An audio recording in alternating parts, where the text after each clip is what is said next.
Assalamualaikum warahmatullahi wabarakatuh. Perkenalkan, nama saya Reza Dika Herlama Farensa, NPM B1A021260. Di sini saya akan menjelaskan tentang pembelajaran ilmu viktimologi terkait kejahatan kekerasan seksual. Baiklah, di sini saya akan menjelaskan tentang pengertian dari kejahatan kekerasan seksual. Kejahatan kekerasan seksual adalah tindakan yang melanggar hak asasi manusia dan merupakan bentuk penindasan terhadap korban. Terdapat berbagai jenis kejahatan kekerasan seksual, antara lain pemerkosaan, kemudian ada pelecehan seksual, kemudian juga ada pencabulan, dan ada juga terkait dengan perundungan seksual. Dampak kejahatan kekerasan seksual terhadap korban, yaitu korban kejahatan kekerasan seksual dapat mengalami berbagai dampak negatif, baik secara fisik, psikologis, maupun sosial. Dampak fisik seperti luka, infeksi menular seksual, dan kehamilan yang tidak diinginkan. Dampak psikologisnya sendiri seperti trauma, depresi, kecemasan, dan post traumatic stress disorder atau PTSD. Kemudian ada dampak sosial, yaitu seperti stigma, diskriminasi, dan isolasi sosial. Kemudian hak-hak korban kejahatan kekerasan seksual. Korban kejahatan kekerasan seksual memiliki hak-hak yang dilindungi oleh undang-undang, antara lain hak untuk mendapatkan perlindungan dari kekerasan dan diskriminasi. Kemudian memiliki hak untuk mendapatkan akses terhadap layanan kesehatan, termasuk pemeriksaan medis, konseling, dan terapi. Kemudian ada hak untuk mendapatkan akses terhadap layanan hukum, termasuk pendampingan hukum dan proses hukum yang adil. Kemudian ada hak untuk mendapatkan rehabilitasi dan pemulihan.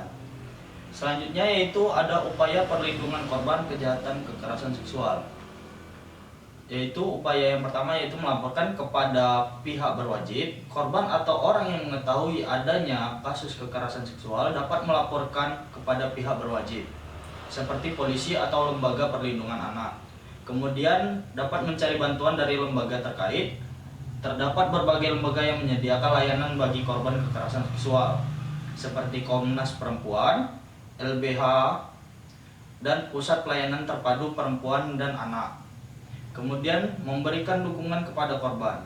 Masyarakat dapat memberikan dukungan kepada korban dengan cara mendengarkan, memahami, dan tidak menyalahkan korban. Adapun bentuk perlindungan, yaitu perlindungan fisik dan psikis. Korban berhak mendapatkan perlindungan dari ancaman dan bahaya fisik, serta dukungan psikososial untuk mendapatkan pemulihan trauma.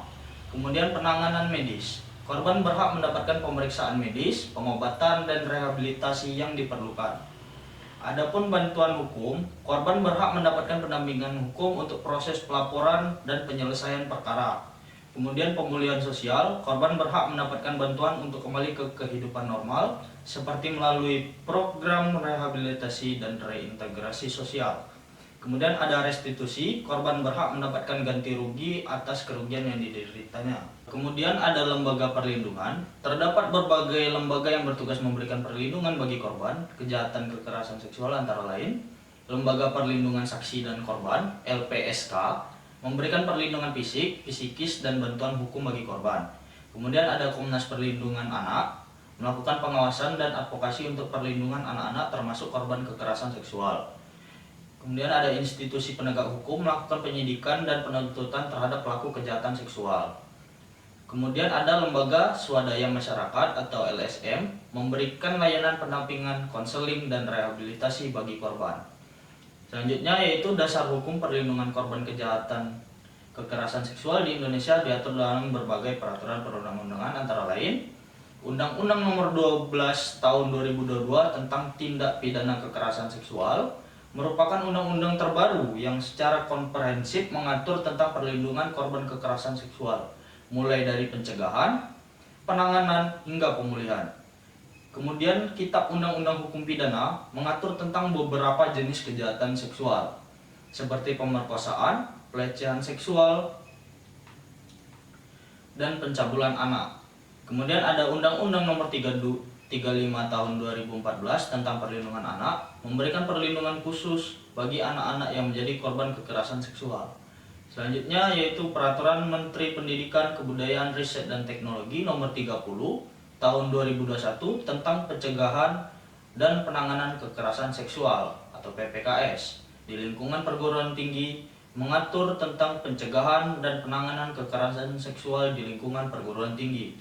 Selanjutnya Undang-Undang Nomor 23 Tahun 2004 tentang penghapusan kekerasan dalam rumah tangga mengatur tentang perlindungan perempuan dari berbagai bentuk kekerasan termasuk kekerasan seksual.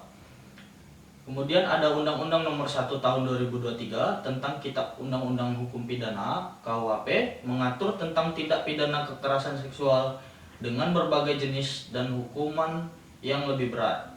Kemudian ada Peraturan Pemerintah Nomor 70 Tahun 2022 tentang penyelenggaraan perlindungan korban kekerasan seksual, mengatur tentang penyelenggaraan perlindungan korban kekerasan seksual termasuk layanan kesehatan, layanan hukum dan rehabilitasi. Kemudian ada pun pencegahan kejahatan kekerasan seksual berupa pendidikan seksual, memberikan pendidikan seksual yang komprehensif kepada anak-anak dan remaja untuk meningkatkan pemahaman tentang hak-hak seksual dan cara melindungi diri dari kekerasan seksual. Kemudian menciptakan lingkungan yang aman, membangun lingkungan yang aman dan inklusif bagi semua orang di mana setiap orang merasa dihargai dan dihormati. Kemudian meningkatkan kesadaran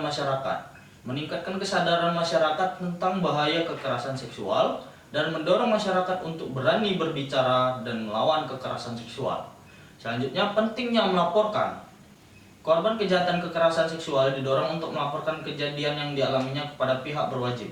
Melapor dapat membantu menangkap pelaku dan mendapatkan keadilan, mencegah terjadinya kejahatan serupa di masa depan, kemudian mendapatkan perlindungan dan bantuan yang diperlukan. Terakhir sebagai penutup, kejahatan kekerasan seksual merupakan pelanggaran hak asasi manusia yang serius dan harus dihentikan. Penting bagi masyarakat untuk memahami hak-hak korban dan upaya-upaya yang dapat dilakukan untuk melindungi korban dan mencegah terjadinya kekerasan seksual di masa depan. Mungkin itu saja yang dapat saya sampaikan. Semoga apa yang saya sampaikan dapat bermanfaat bagi teman-teman yang mendengarkan dan menyaksikan. Itu saja, lebih dan kurang saya mohon maaf. Wassalamualaikum warahmatullahi wabarakatuh.